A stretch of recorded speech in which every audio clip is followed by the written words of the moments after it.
Hoje vamos estudar a história da música barroca.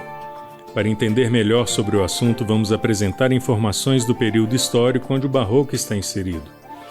O barroco foi um estilo artístico que aconteceu durante o período histórico no final do século XVI até o início do século XVIII. O movimento que teve início na Itália foi de fundamental importância para a cultura. As manifestações do barroco podem ser encontradas nas artes plásticas, na literatura, na música e na arquitetura. A palavra barroco é de origem portuguesa que significa uma pérola ou joia de formato irregular.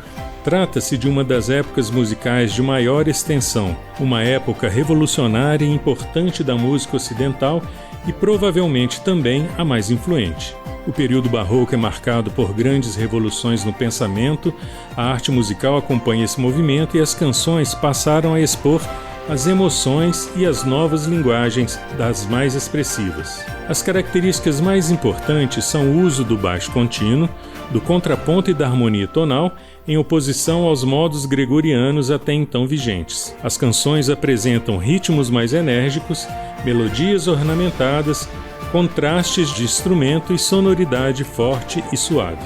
A música no barroco expandiu em tamanho, variedade e complexidade de performance instrumental, além de estabelecer inúmeras formas musicais novas, como a ópera. Toda a música instrumental do período barroco foi fortemente marcada pela tradição do baixo contínuo, forma de escrita e de execução em que é apenas a linha do baixo definida na partitura, ficando toda a execução da harmonia a critério do músico que tocava os instrumentos harmônicos como cravo. Há registros da existência do cravo a partir do século XV, mas que este teve o seu auge nos séculos XVII e XVIII durante o período barroco. O cravista Antônio Carlos de Magalhães vai contar essa história.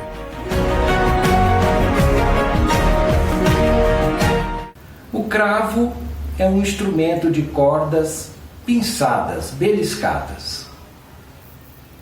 Então podemos dizer que ele é parente da harpa, do violão, onde os instrumentistas para tocar utilizam os dedos e as unhas para acionar as cordas.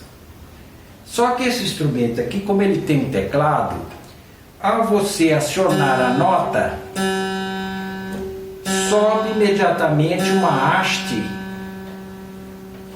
que na sua ponta tem uma unha que a gente chama de plectro, que vai e belisca, pinça a corda,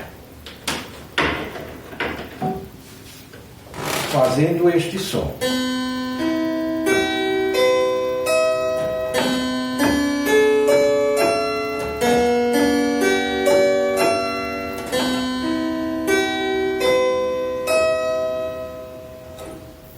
Que lembra muito um instrumento que vocês devem conhecer bem, que é a viola caipira, né?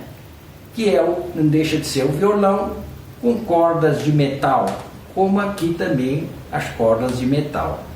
E em vez da unha do violeiro, temos aí a unha da mecânica lá, do saltador, né? Que essa hastezinha é chamada de saltador.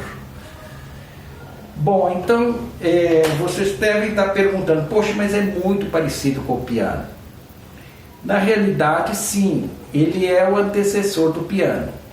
A origem desse instrumento vem de um outro instrumento antigo chamado saltério, ou cítara, como a gente mais conhece aqui. É um instrumento muito antigo, usado nas civilizações antigas, Roma e tal. E depois foi incorporado no saltério uma mecânica que deu origem então a esse instrumento. Ele remonta os primeiros sinais que se tem desse instrumento, remonta em 1300 por aí, século XIV, Idade Média, onde se viu falar desse instrumento. Mas ele reinou realmente principalmente século XVII e principalmente no século XVIII, no período barroco, onde tiveram vários compositores de vários países compondo para esse instrumento, não é? Então ele reinou perfeitamente no período barroco.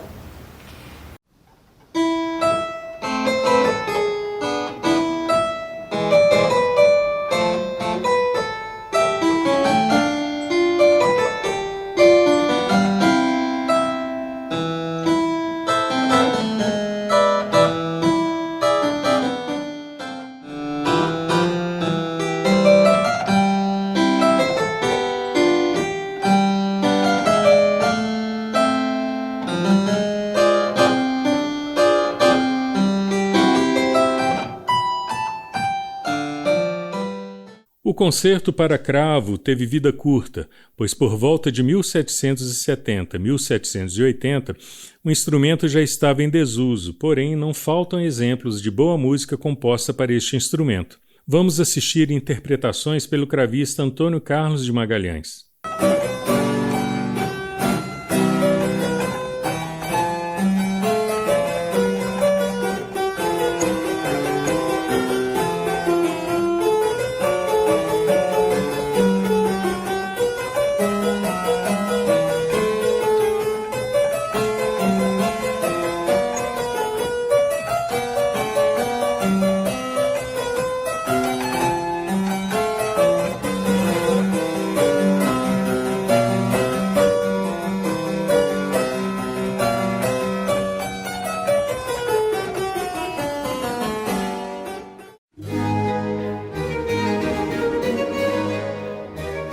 A música na era barroca expandiu em tamanho, variedade e complexidade de performance instrumental, além de estabelecer novas formas musicais.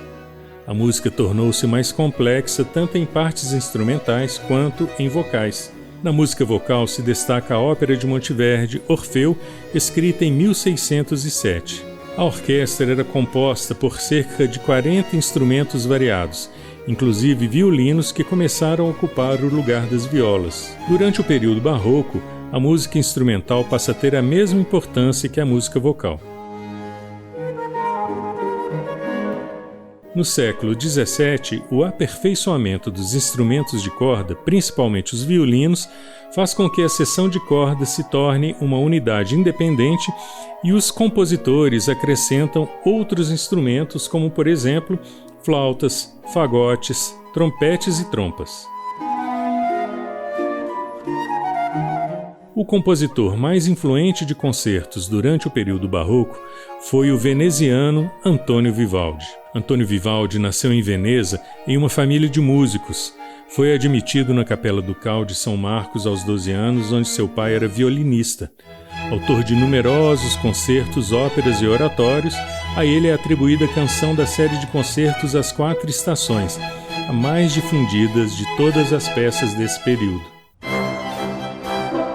O termo barroco mineiro foi uma versão peculiar em Minas Gerais entre os séculos XVIII e XIX. Com estilo e características próprias, o movimento recebeu influências artísticas do barroco europeu e do barroco que predominava em outras partes do Brasil, como Salvador e Rio de Janeiro. Preservando características de dualidade e contradições do movimento, o barroco mineiro deixou sua marca na história da arquitetura, da pintura e da escultura a nível nacional e internacional. Caracterizada pela grandiosidade, a arte barroca mineira é rica em detalhes, cores e ornamentos, principalmente em ouro, abundante na região nesse período, como também o cedro e a pedra-sabão, muito utilizados nas construções. A arquitetura, a pintura, a escultura sacra e a música tiveram destaque no barroco mineiro. Evocando a religião em cada detalhe, o estilo seguiu a tendência da arte barroca, crescendo, sobretudo, em torno das igrejas e confrarias. Artistas como Antônio Francisco Lisboa, conhecido como o Aleijadinho, e Manuel da Costa Taide, produziram obras importantes. Igrejas cobertas de ouro, esculturas e pinturas no estilo que ficou conhecido como barroco mineiro. A música barroca nos tempos coloniais em Minas Gerais era composta na maioria das vezes para o fim litúrgico. Hoje em dia, este estilo musical continua sendo interpretado em Minas Gerais por grupos musicais nos templos religiosos e concertos, muitas vezes com base em manuscritos encontrados em acervos das bandas de músicas locais.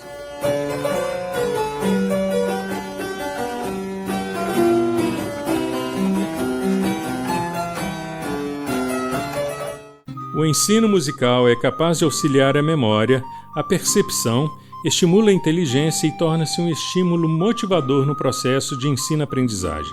Associar o ensino da música, sem dúvida, se torna uma estratégia facilitadora no desenvolvimento da inteligência, na integração do ser humano e no aprimoramento de habilidades e competências.